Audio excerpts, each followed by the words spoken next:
when the girl was having a video call with her boyfriend. She noticed that the sky behind him suddenly changed. In the blink of an eye, it was filled with terrifying thunder clouds. But before she could figure out what was going on, the video screen suddenly cut off completely. The eerie phenomenon made the girl very uneasy, so she quickly ran to the cabin to seek help from her father. However, to their surprise, the surrounding magnetic field had also undergone a huge change at this moment. Not long after, a large number of whales suddenly appeared on the sea surface.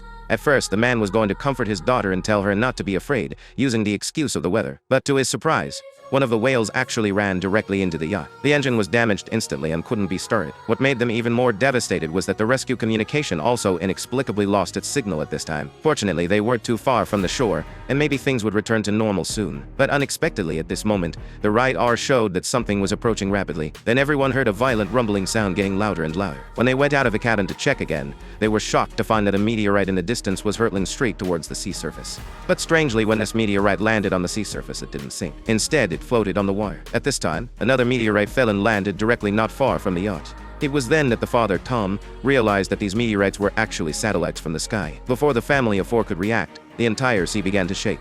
Tom and his son Ben both felt a sudden dizziness at the same time. His wife, Julia, also suddenly had a nosebleed, and their daughter, Casey, couldn't stop vomiting. Soon after, the whole family fainted. When they woke up again and climbed out of the cabin, the sight in front of them made them feel as if the world was spinning. The original seawater had actually disappeared completely overnight.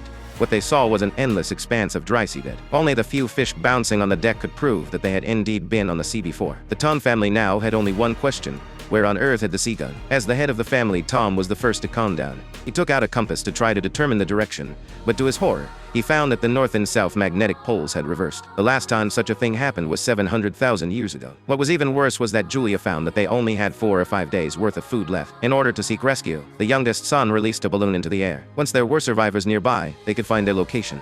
On the other hand, Tom also tried to contact the possible rescue team through the radio. Just then, a man's voice came from the radio. The man said his name was Aaron and that he was a deep-sea explorer. From what Aaron said, Tom confirmed his previous suspicion that this disaster was indeed caused by the reversal of the magnetic field.